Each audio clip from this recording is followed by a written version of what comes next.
ಎಲ್ಲರಿಗೂ ನಮಸ್ಕಾರ. ನಾನು ರಾಜೇಶ್ವರಿ. ರಾಜಿ ಅಡುಗೆ ಚಾನಲ್ಗೆ ನಿಮ್ಮೆಲ್ಲರಿಗೂ ಸ್ವಾಗತ. ಇವತ್ತಿನ special recipe soya masala gravy ಹೇಗೆ ಮಾಡೋದು ಅಂತ ನೋಡೋಣ. ಮಾಡೋದು ತುಂಬಾ ಸುಲಭ, ರುಚಿ ಅಂತೂ ತುಂಬಾ ಚೆನ್ನಾಗಿರುತ್ತೆ. ಚಪಾತಿ, ಪೂರಿ, ಇಡ್ಲಿ, ದೋಸೆ ಎಲ್ಲದ್ರ ಜೊತೆಗೂ ಈ ಗ್ರೇವಿ ತುಂಬ ಒಳ್ಳೆ ಕಾಂಬಿನೇಷನ್ ಅಂತಲೇ ಹೇಳ್ಬೋದು. ಬನ್ನಿ ಈಗ ತಡ ಮಾಡದೆ ಸಖತ್ ಟೇಸ್ಟಿಯಾದ ಸೋಯಾ ಮಸಾಲಾ ಗ್ರೇವಿ ಹೇಗೆ ಮಾಡೋದು ಅಂತ ನೋಡೋಣ. ಈ ಗ್ರೇವಿ ಮಾಡೋದಕ್ಕೆ ಮೊದಲಿಗೆ ನಾನಿಲ್ಲಿ 4 ಟೇಬಲ್ ಸ್ಪೂನಷ್ಟು ಕಡಲೆ ಬೀಜನ ಹುರಿದು ಸಿಪ್ಪೆ ತೆಗೆದು ಮಿಕ್ಸಿ ಜಾರ್ಗೆ ಸೇರಿಸ್ಕೊಳ್ತಾ ಇದ್ದೀನಿ. 10 ಗೋಡಂಬಿನ ಸೇರಿಸಿ ಸ್ವಲ್ಪ ನೀರನ್ನು ಸೇರಿಸಿ ನೈಸಾಗಿ ಗ್ರೈಂಡ್ ಮಾಡ್ಕೊಳ್ಳೋಣ. ನಂತರ ಒಂದು ಬೌಲಲ್ಲಿ 2 ಟೇಬಲ್ ಸ್ಪೂನಷ್ಟು ಎಣ್ಣೆನ ಸೇರಿಸ್ಕೊಳ್ತಾ ಇದ್ದೀನಿ. ನಂತರ ಇದಕ್ಕೆ 1 ಟೇಬಲ್ ಸ್ಪೂನಷ್ಟು ಅಚ್ಚಕಾರದ ಪುಡಿ, 1/4 ಟೀ ಸ್ಪೂನಷ್ಟು ಅರಿಶಿನ ಪುಡಿ, 1.5 ಟೇಬಲ್ ಸ್ಪೂನಷ್ಟು ಚಿಕನ್ ಮಸಾಲ, ರುಚಿಗೆ ತಕ್ಕಷ್ಟು ಉಪ್ಪು, ಅರ್ಧ ಕಪ್ಪಷ್ಟು ಮೊಸರನ್ನ ಸೇರಿಸ್ಕೊಳ್ತಾ ಇದ್ದೀನಿ. ನಂತರ 2 ಟೀ ಸ್ಪೂನಷ್ಟು ಶುಂಠಿ ಬೆಳ್ಳುಳ್ಳಿ ಪೇಸ್ಟನ್ನು ಸೇರಿಸಿ ಮೊದಲೇ ಗ್ರೈಂಡ್ ಮಾಡಿಟ್ಕೊಂಡಿರೋ ಕಡಲೆ ಬೀಜ ಹಾಗೆ ಗೋಡಂಬಿ ಪೇಸ್ಟನ್ನು ಸೇರಿಸ್ಕೊಳ್ಳೋಣ. ಸಣ್ಣಕ್ಕೆ ಹೆಚ್ಚಿರೋ ಕೊತ್ತಂಬರಿಯನ್ನು ಸೇರಿಸ್ಕೊಳ್ತಾ ಇದ್ದೀನಿ. ಈಗ ಚೆನ್ನಾಗಿ ಮಿಕ್ಸ್ ಮಾಡ್ಕೊಳ್ಳೋಣ. 2 ಕಪ್ಪಷ್ಟು ಸೋಯಾನ ಬಿಸಿ ನೀರಿಗೆ ಸೇರಿಸಿ 10 ನಿಮಿಷ ನೆನೆಸಿದ ನಂತರ ನೀರನ್ನೆಲ್ಲ ಹಿಂಡಿ ಒಂದು ಬೌಲ್ಗೆ ಸೇರಿಸಿ ಇಟ್ಟಿದ್ದೆ. ಈಗ ಸೋಯಾನ ಸೇರಿಸ್ಕೊಳ್ತಾ ಇದ್ದೀನಿ. ನಾನಿಲ್ಲಿ ಸಣ್ಣ ಸೋಯಾನ ಸೇರಿಸ್ಕೊಂಡಿದ್ದೀನಿ.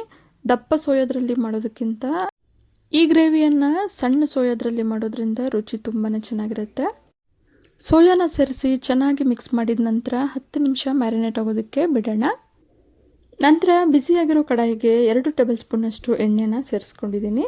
ಎಣ್ಣೆ ಬಿಸಿಯಾದ ನಂತರ 1 ಗಡ್ಡೆ ಬೆಳ್ಳುಳ್ಳಿನ ಕುಟಾಣಿಲಿ ಕುಟ್ಟಿ ಸೇರಿಸ್ಕೊಂಡಿದ್ದೀನಿ.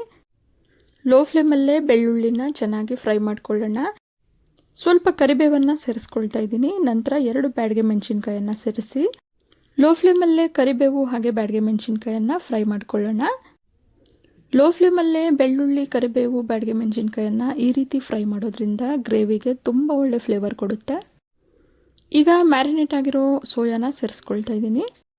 ಸೋಯಾನ ಸೇರಿಸಿ ಮೀಡಿಯಂ ಫ್ಲೇಮಲ್ಲೇ 2 ನಿಮಿಷ ಬೇಯಿಸ್ಕೊಳ್ಳೋಣ. ಸೋಯಾನ ಮ್ಯಾರಿನೇಟ್ ಮಾಡಬೇಕಾದ್ರೇ ಮಸಾಲ ಪುಡಿಗಳನ್ನು ನಿಮ್ಮ ರುಚಿಗೆ ತಕ್ಕಂತೆ ಸೇರಿಸ್ಕೋಬಹುದು.